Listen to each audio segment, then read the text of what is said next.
This is Good Morning Indiana, working for you.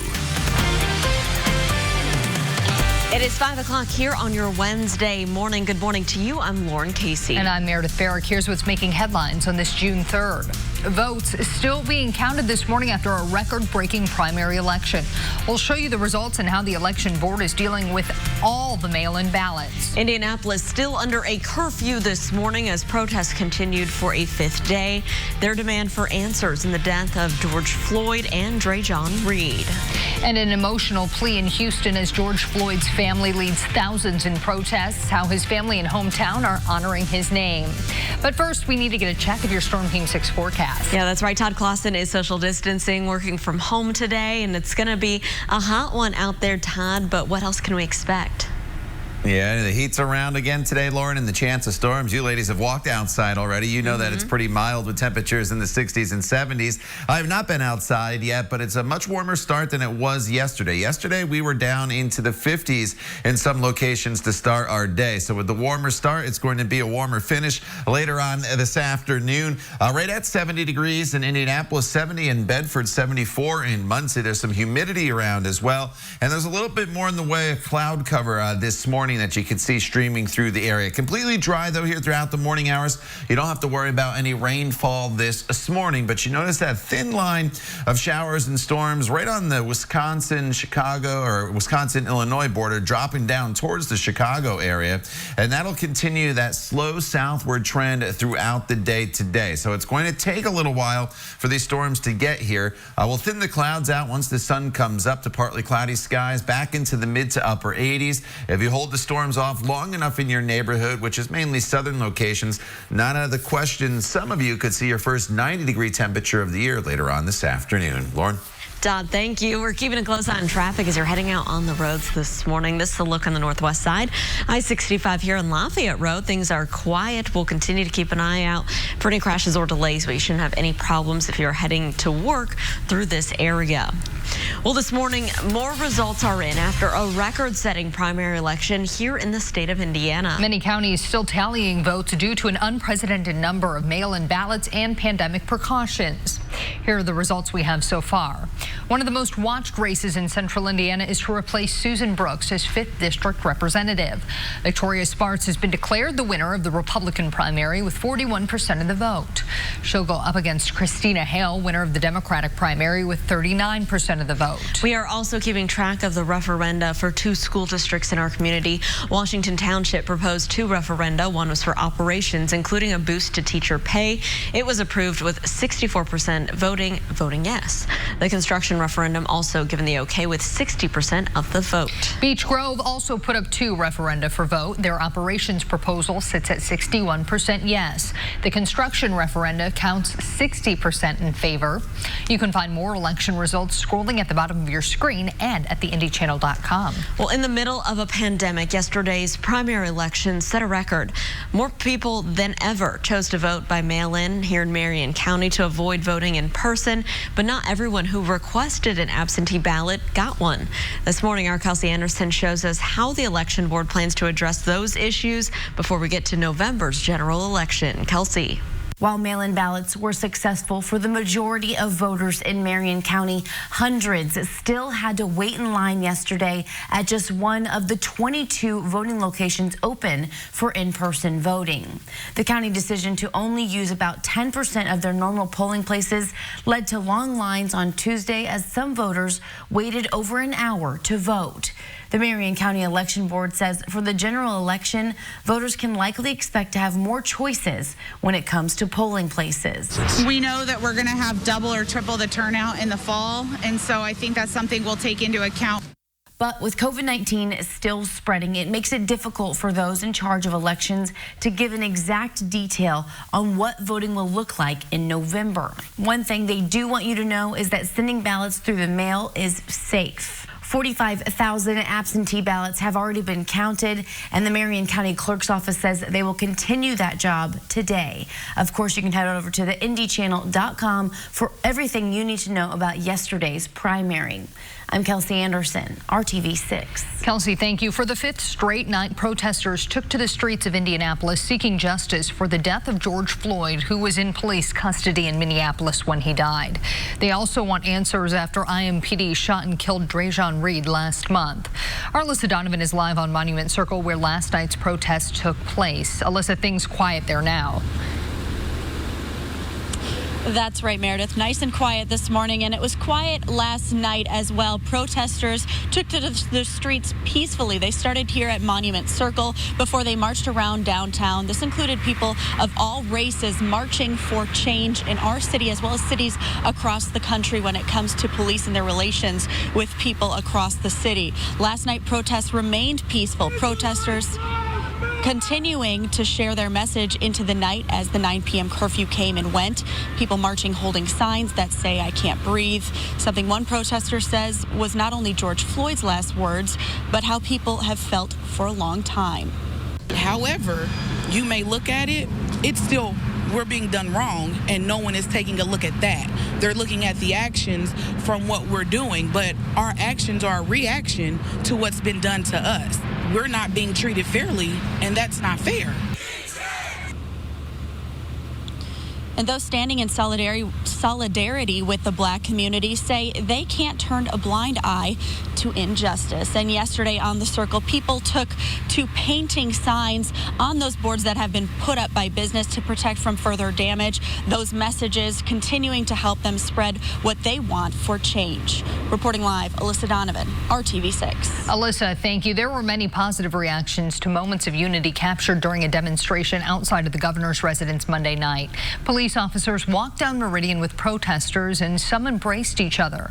But some organizations are accusing police, saying the moments were a photo op. IMPD Chief Randall Taylor says that's not the case. That's not what we do. We don't need photo ops. I believe that was genuine. I believe that that is the lieutenants and the sergeants' baseline is how they handle people, is with most of our officers. The chief says the unity was the result of officers building a connection with leaders of the protest group. Well, a Kokomo woman is facing charges after allegedly driving her pickup truck into a group of protesters. Police say 32-year-old Krista Redmond drove through a crowd walking west of Kokomo's downtown on Saturday, injuring 2 people. Redmond told police she was in the truck with her children and was scared when the protesters yelled at her. She was a correctional officer at the Howard County Jail and has since resigned. Redmond faces charges of leaving the scene of an accident, criminal recklessness with a deadly weapon, and disorderly conduct. In Houston, George Floyd's hometown, at least 200 people have been arrested in the last 24 hours. It comes after tens of thousands of people joined Floyd's family for a protest where they made a plea for peace. ABC's Mona Kosar Abdi has the story. George Floyd's family leading the way in Houston. Marching side by side with a crowd of 60,000. The crowd has doubled in size. Delivering a heartfelt message. We're going to shed tears today, but we're not going to drop a drop of blood in Houston, Texas today. The peaceful crowd coming together as a Houston police chief walked among them, hugging demonstrators in a show of solidarity. It's visceral, the pain and the anger. Thousands chanting late into the night. Earlier in the day, I want justice for him because he was good. Floyd's daughter and her mother remembered the father that was ripped from their lives. Shiana does not have a father. He will never see her grow up, graduate. He will never walk her down the aisle. If it's a problem she's having and she needs her dad, she does not have that anymore. Plans for Floyd's funeral coming together. Former boxer Floyd Mayweather announcing he'll pay for the services. And the Floyd family attorney says Joe Biden is expected to attend. The former vice president showed his support Tuesday, speaking of his own loss as a parent losing a son. I know what it means to have that black hole in your chest where your grief is being sucked into it. Mona Kosar Abdi, ABC News, New York. Well, also in his hometown, a wall that was once just a red brick wall is now a tribute here to George Floyd. Artist Alex Roman, that is, and his mom painted Floyd's face with angel wings on his back, a halo above his head reflecting on Floyd's last words, quote, "I can't breathe." He was a beautiful soul, you know what I mean? He means a lot to us, to Houston, and to 3rd Ward. And the halo says, "Still breathing in our hearts." And I put him directly under that light because I wanted it to shine. The mural is on the Scott Food Mart, just a few blocks from where Floyd went to high school. His funeral will be held June 9th in Houston. The time back here at home is 5:10. Let's toss things over to Todd for a look at our forecast. ATK. Hey, Lauren, good morning to you. Good morning, everybody else. It's a warm one as we start off this Wednesday with temperatures sitting in the 70s right now. And we'll kind of turn our attention to not only the heat, but the chance of storms later on this afternoon. Here's where we stand right now with temperatures that are hovering right around 70 degrees. And that's where we'll stay with partly to mostly cloudy skies this morning. And these clouds will thin out just a little bit once the sun comes up for partly cloudy skies. But it won't be quite as sunny as it was yesterday. But our real focus will be on those storms to the north in between Milwaukee and Chicago. Those will be dropping down to the south, and the Storm Prediction Center has a good chunk of the state under the slight risk for severe weather as this front starts to move through. Wind and hail will be the two main threats. The other issue today, the temperatures. Some of you get all the way up to 90 degrees, especially where those storms hold off a little bit longer. I'll time out the thunderstorm chances for you coming up in just a little bit. All right, Todd, thanks so much. This morning, the Surgeon General is warning that protests across the nation will create new clusters of COVID-19 cases. Coming up when experts say we could see the impact of that spread. And nearly half of the coronavirus deaths in Indiana have been in nursing homes. What workers are telling Call 6 investigates about how the virus spread in one Montgomery County facility. We'll be right back. The Final Mission continues tonight on ABC. The U.S. Surgeon General Dr. Jerome Adams says new coronavirus outbreaks are expected as crowds gather to protest the death of George Floyd. Many demonstrators can be seen wearing face coverings, but the large groups make social distancing nearly impossible.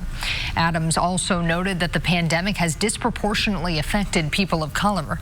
Experts say it could take 3 to 4 weeks to see the impact the protests have on the spread of COVID-19. In Indiana, more than 2,000 Hoosiers have died from this virus. The State Department of Health reports 46 new deaths between April 9th and Monday.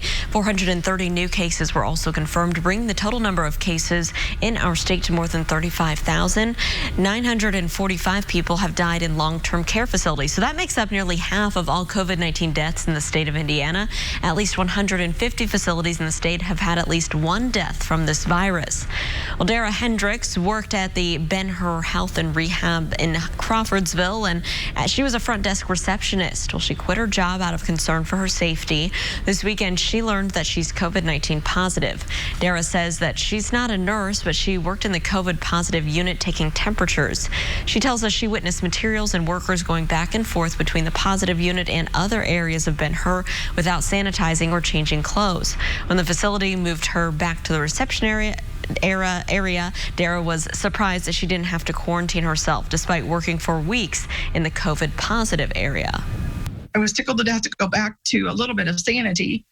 And the very next day I get an email saying, "I'm sorry, we don't really need a receptionist right now. We're going to put you into housekeeping."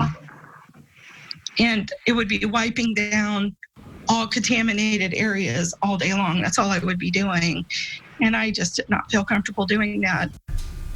Well, the facility's website shows 13 employees have tested positive, 37 confirmed cases among residents there. 16 residents have died. The operator, American Senior Communities, told us because of Ben-Hur's COVID positive status, they get regular visits from the Indiana State Department of Health. ASC says that the state has not found any deficiencies and that Ben-Hur has implemented infection control procedures. That includes quarantining and grouping residents and staff who are COVID-19 positive. positive, testing 100% of the residents and screening them for illness daily, requiring all staff to wear personal protective equipment at all times and canceling large group activities. A tropical storm looks to be heading for the U.S. this weekend. By Friday, the National Hurricane Center is forecasting Tropical Storm Cristobal to reach the Gulf Coast. They say it could bring heavy rain and wind from Texas to the Florida Panhandle. Right now, Cristobal is causing flooding in the Gulf of Mexico and threatening worse conditions inland. This is the earliest the Atlantic hurricane season has seen a third named storm. The last to take the title was Tropical Storm Colin in 2016, which formed on June 5th. Back here at home, we have some heat ahead of us, Todd. Yeah, you know, the heat's here, the humidity's here, and we'll deal with the chance of storms in our forecast. And of course, we'll have to keep an eye on that storm system as it makes its way through the Gulf of Mexico. See if it'll have any impact on our forecast once we get to next week. So it'll be a little while before we'll have to worry about that. Here's your headlines for the day today. It's another hot day with humidity. Yesterday, we really didn't have much in the way of humidity, so we've kind of added that late last night and throughout the overnight hours. Strong to severe storms will be possible later on this evening, and then the heat sticks around as we go into the foreseeable future. Right now, 60s and 70s across the area. 73 in Bloomington, 67 in Greencastle, 74 is the current temperature in Muncie. We have some high thin clouds out there, which we should be able to burn off pretty quickly once the sun comes up. But outside right now, again, there are more clouds than sunshine. And as we expand out for you, you notice this broken line of storms that's to our north. It's a pretty thin band of storm action that stretches now really from Chicago back down towards the Omaha area. So distance-wise, it's only a couple hundred miles away, but it's really just going to take its time sinking to the south and making its way here into central Indiana. So let's go over to TrueCast and we'll time things out for you.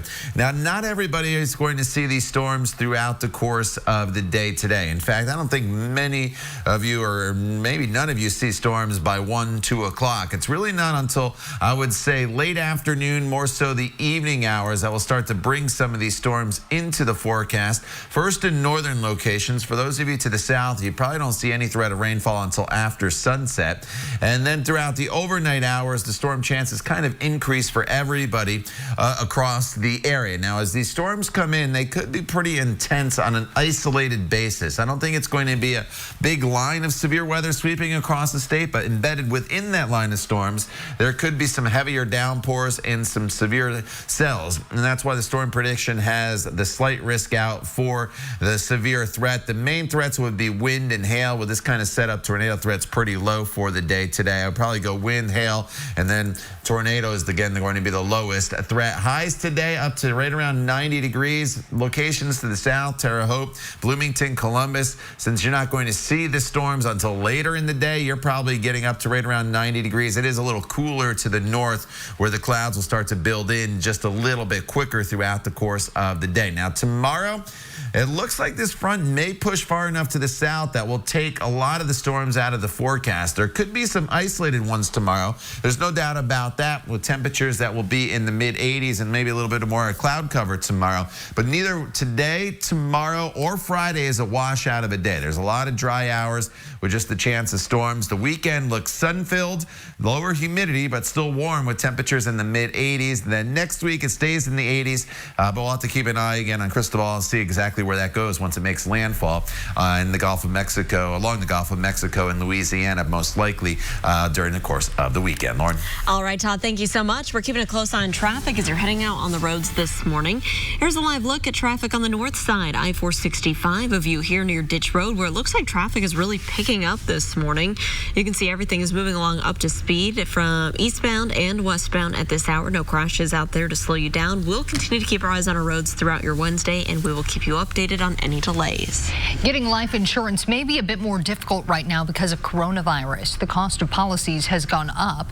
When you pay life insurance premiums, the insurance company invests its bonds or mortgages, and it brings in money off the interest rates. But because the Federal Reserve drastically cut those interest rates to help with the economic recovery, insurance companies have a harder time investing.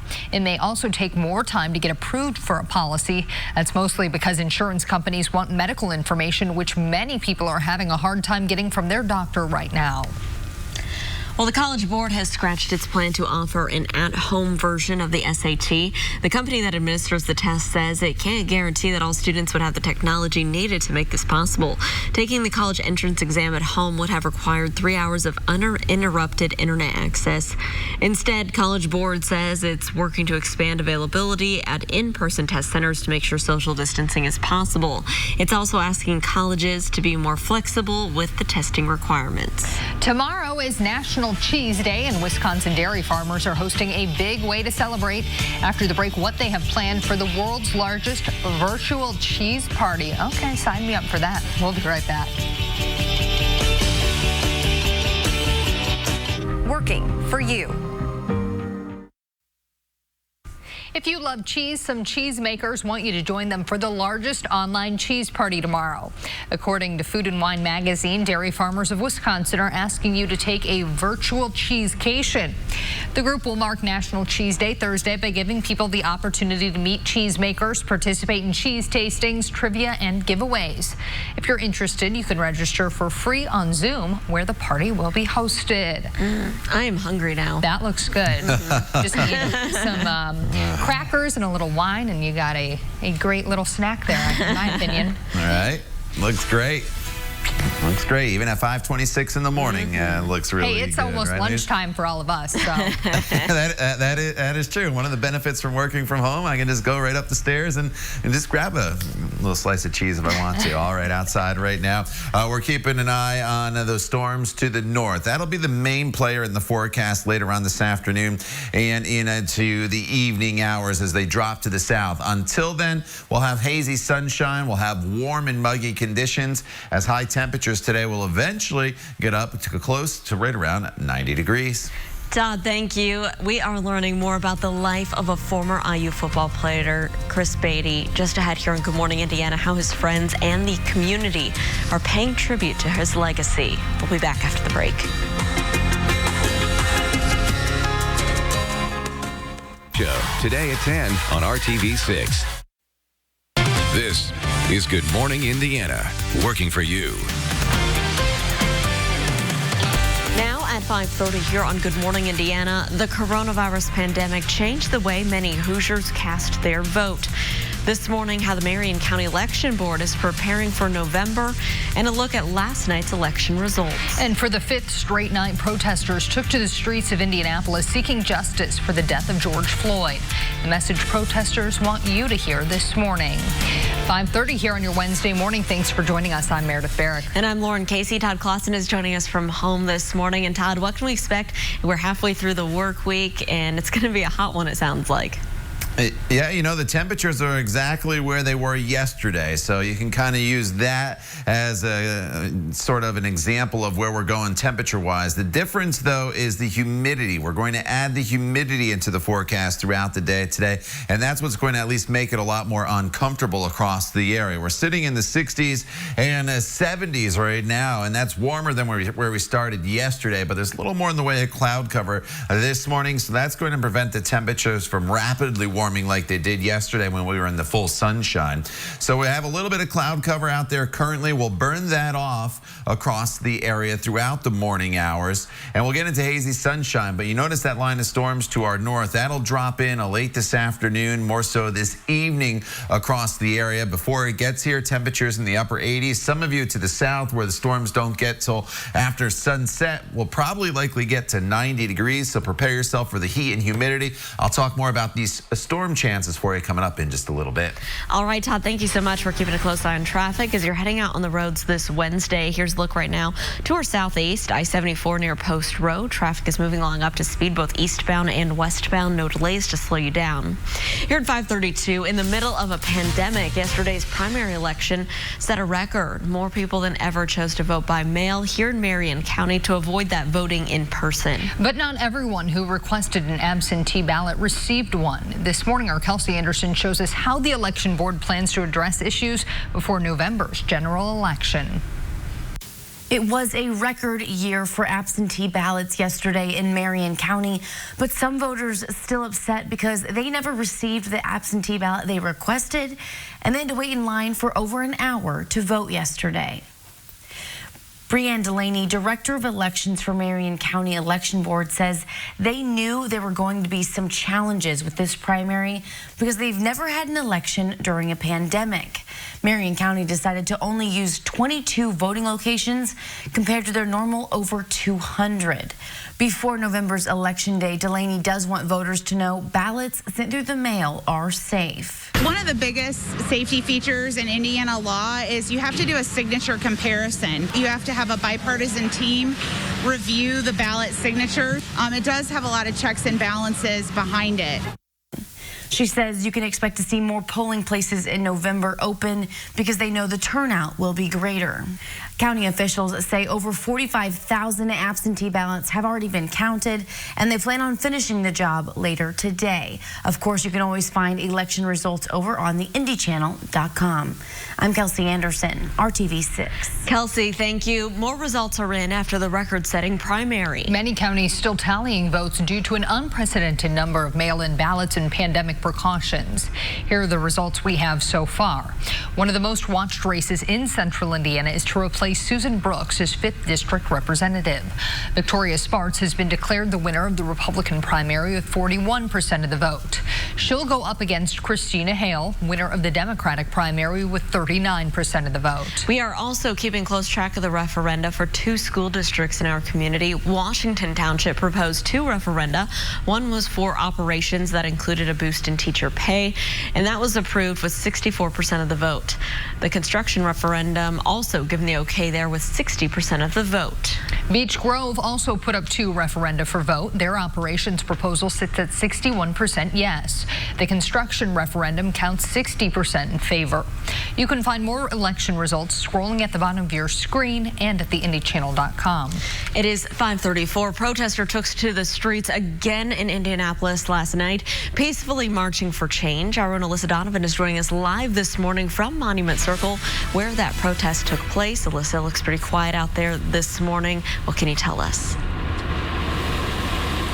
That's right, Lauren. Nice and quiet this morning. That protest started, as you said, at Monument Circle, and it ended here at University Park, and it ended peacefully here downtown. And we know that that 9 p.m. curfew once again came and went, but that wasn't enough to keep protesters from sharing their message, marching to the Capitol, marching to the City County building. Organizers of the protest then said, okay, that's it, let's go home, and the sun went down. But a number of people wanted to continue to protest. They kept marching all the way to Alabama Street and as far as 10th and West Street. That remaining group of people were not satisfied with the hugging and embracing and walking shoulder to shoulder with police that had occurred the night before. They say so much more needs to be done. Being white in a society that's been founded and run by whites, you can never know exactly what it's like to be a person of color. And you just have to, like I said, look at all those small examples and just go from there and do everything you can.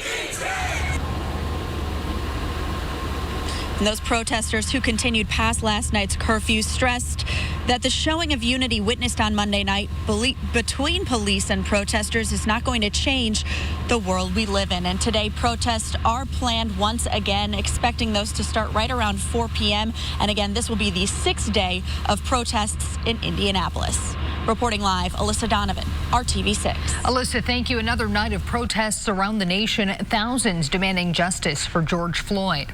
This as President Trump faces backlash over his handling of the crisis.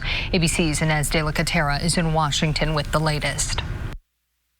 Overnight, the nation seeing a fresh wave of protests. Thousands from coast to coast peacefully making their voices heard. We don't want to do anything that's not peaceful. We've been peaceful all day. But in some parts, things once again taking a violent turn. We're both angry. We're just expressing it in different ways. And people will say it's hijacking, but at the same time, it's clear everybody's angry. Near Boston, groups throwing fireworks and water bottles at officers. In New York City, protesters defying the 8 p.m. curfew. Streets in the city's Soho section closed after luxury stores like Chanel and Gucci were vandalized in recent nights. And in Washington, this stunning image, members of the National Guard lining the steps at the Lincoln Memorial. President Trump, meanwhile, now facing backlash from church leaders after he used government forces to remove peaceful protesters from a park so he could be photographed outside a historic church. He is not entitled to use the spiritual symbolism of our sacred spaces. D.C.'s Catholic Archbishop Wilton Gregory also condemning Trump's visit Tuesday to a Catholic shrine, saying it was a publicity stunt and called it baffling and reprehensible. And the president's 2020 opponent piling on. A country is crying out for leadership. Leadership that can recognize pain and deep grief of communities that have had a knee on their neck for a long time. And Biden is now calling on Congress to ban chokeholds, and he's vowing to establish a National Police Oversight Commission if elected. Inez Deliquatera, ABC News, Washington. It is 5:38. Former President Barack Obama will address the recent protests against violence on Wednesday today. He'll participate in the MBK Alliance at the Town Hall series. Obama will be joined by police reform activists and public figures, including his former Attorney General Eric Holder. This will be the 44th president's first on-camera comments since the death of George Floyd sparked that nationwide protest. Earlier this week, he laid out the action plan calling for political solutions to address protesters' grievances about criminal justice. He also condemned the violence happening across the country. The town hall will be live streamed on Obama.org beginning at 5 o'clock this evening. Former President George W. Bush also released a statement this week saying it's, quote, time for America to examine our tragic failures. The statement goes on to say that he and former First Lady Laura Bush resisted the urge to speak out because, quote, this is not the time for us to lecture. It's a time for us to listen. The former president also denounced the looting and the destruction that has occurred in some cities in recent days, saying, quote, looting is not liberation and destruction is not progress. Who was a pillar in the community and meant nothing but good, for him to go out like that, it just hurts. You know what I mean? It hurts. We're learning more about the life and legacy of Chris Beatty. The 38-year-old was a well-known Indianapolis business owner, former IU football player, and Cathedral High School alumnus. He was shot and killed Saturday night near Vermont and Talbot. Right now, it's unclear if the shooting is connected to the downtown demonstrations. Friends describe Beatty as a man who loved people and was full of positivity. And now they're hoping police find who did this and took someone so loved by so many. Chris, he didn't know a stranger, regardless of, your race, your religion, your political views. No matter where your walk of life has taken you, he loved you for who you were. He accepted you for who you were. All he wanted to do was just see people succeed around him and just keep positive people around him. He was just one of those guys, self-driven, self-motivated. And this morning, a visual tribute to a life cut short. Yesterday, artists painted this mural of Chris Beatty. It's on Vermont Street in downtown Indianapolis, where Beatty was killed. Police are still looking for tips in this case. If you know anything, you can submit information anonymously to Crime Stoppers. That number is 317-262-TIPS. Here at 5:41, it is going to be hot out there today. And Todd, it looks like we're going to add some rain to things as well. Yeah, that's the difference compared to yesterday, Meredith. Yesterday, we just had that sunshine that lasted all the way throughout the afternoon hours. Today, we will bring those rain chances into the forecast, but they're not until later in the day. That's why I didn't even start this until 1 p.m. because we are not even going to see a drop of rain before that hour. Once we get to 5 o'clock onward, that's when the rain chances are going to be a little bit better across the area. The storms right now, they're only about 200 miles away, so you would think that they would get here a little bit sooner than the 4 or 5 o'clock hour, but that is not going to be the case. Before they arrive, temperatures easily into the mid to upper 80s for everybody. Then you notice that cooler air coming in as those storms start to drop to the south. So by 6 p.m., those storms are in northern locations, and then they move through to southern locations as we head into the evening hours. We'll talk about the threats that those storms will bring coming up in just a few minutes. Todd, thank you. With so many heavy events happening in our world right now, many parents may be wondering, how do you talk to your kids about what's going on out there? Up next, the advice from experts on how to handle these tough discussions. An African-American woman making history in Ferguson, Missouri. How she's breaking down barriers in a city with a troubled racial history. We'll explain what exactly she's doing coming up here on Good Morning Indiana. Medicine, AbbVie may be able to help. Now to the latest on the coronavirus pandemic and how it's affecting Hoosier lives. The State Department of Health is reporting an increase in the number of new COVID-19 deaths and new cases. Health officials confirmed 46 new deaths from the coronavirus.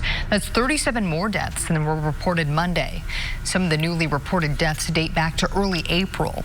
So far, 2,022 Hoosiers have died from the virus. The Department of Health reports 430 new cases of COVID-19. That is also up. Since the pandemic began, 35,237 people in Indiana have been diagnosed with the coronavirus. Nearly 272,000 people in the state have been tested for COVID-19. 13% tested positive. The state also shows about 44% of Indiana's intensive care unit beds are available. COVID-19 patients are using 14% of ICU beds, and non-COVID patients are using 42% of the beds. Worldwide, more than 6.3 million people have contracted COVID-19. That's according to Johns Hopkins University. More than 1.8 million of those cases are right here in the U.S. 380,318 people have died from the virus, including more than 106,000 Americans. Around 2.7 million people have recovered from that virus worldwide. President Donald Trump once again threatening to pull the Republican National Convention from North Carolina. In a tweet, he says the GOP has been forced to seek another state to host. He's blaming Democratic Governor Roy Cooper, who has asked for a scaled-down convention due to COVID-19. Cooper says the August convention would likely require social distancing and face coverings. Party leaders are reportedly considering other cities to host and have imposed a deadline of today to reach a deal with Cooper. Democrats, meanwhile, have signaled their convention might be entirely virtual.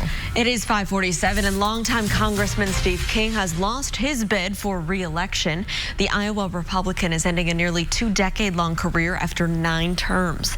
King garnered attention in the past for inflammatory comments on race and immigration. Last year, House Republican leaders stripped him of his committee assignments. King was beaten in his Republican primary by Iowa State Senator Randy Feenstra.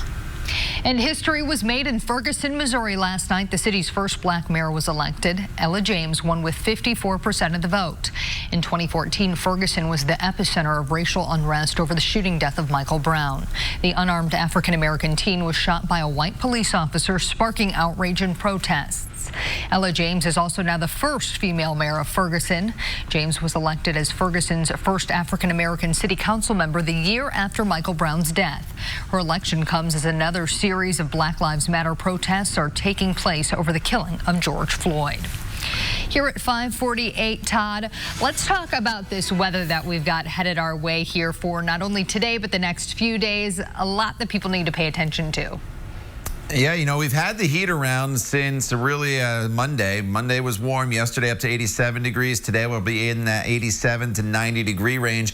The thing we're adding today is going to be the humidity and the chance of storms. So we always say it's not so much the heat, it's the humidity. Yesterday was warm but pretty comfortable. Today we're getting up into those dew points right around 65 degrees, and that's starting to put us in the humid category. Not quite to the oppressive big-time summer heat and humidity that we experience in central Indiana, but it is enough, I think, that you will notice throughout the day today. Temperatures this morning hovering right around 70 degrees. It's already a very warm start for us across the area. And we have a little bit of cloud cover that's currently out there, although as the sun starts to come up here in just a little bit, that'll burn that cloud cover off pretty quickly, and we'll get into hazy sunshine this morning. But you also see this thin band of storms that's just to our north. This is slowly going to start to sink its way down to the south into the southeast. It's going to be a very slow process, though. In fact, we are not expecting these storms to make it into our area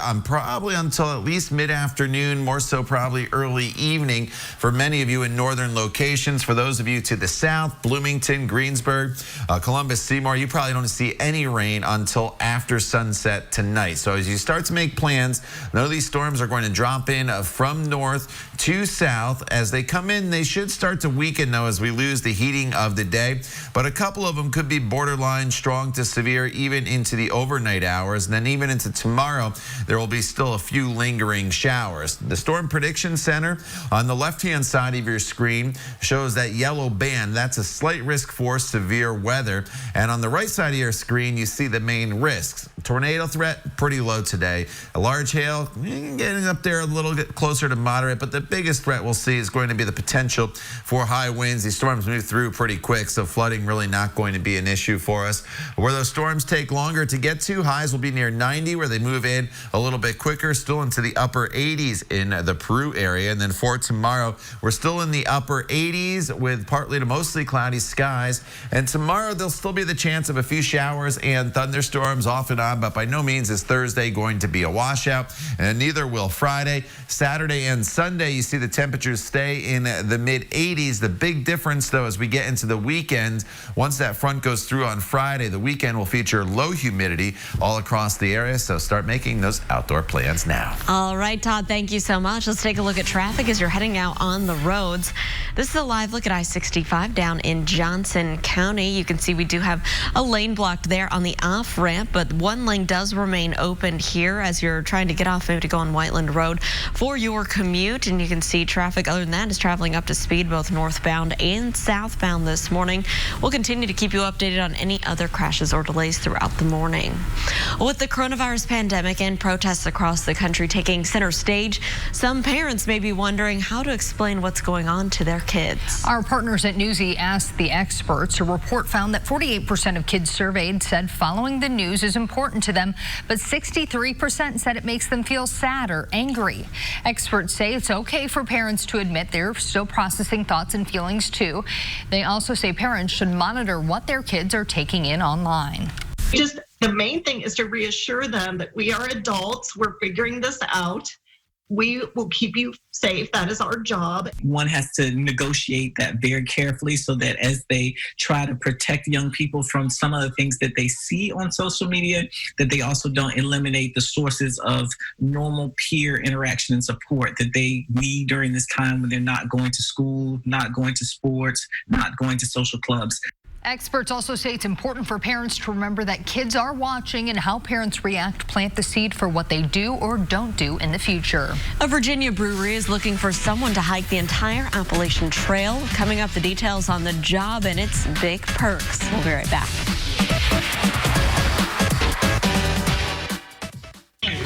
This is the home of the brave.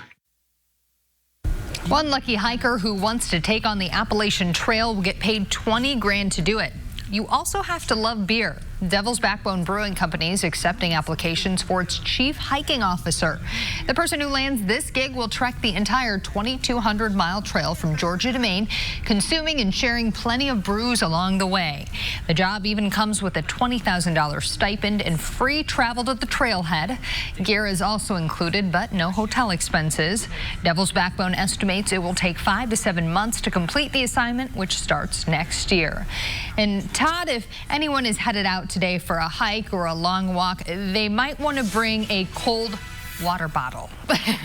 Yeah, you know, water's probably a better choice than beer if you're going to be out there hiking or walking or biking, so you stay hydrated because you'll be working up a sweat big time. We're in the 70s already, Meredith. We're going up to highs today that will be in the upper 80s to right around 90 degrees. Radar, as you saw on the center of your screen, quiet right now, but storms arrive late this afternoon, this evening. Some of them could be strong to severe. We'll talk more about that storm threat for you coming up when Raphael joins the ladies and I right here on Good Morning Indiana at 6 o'clock.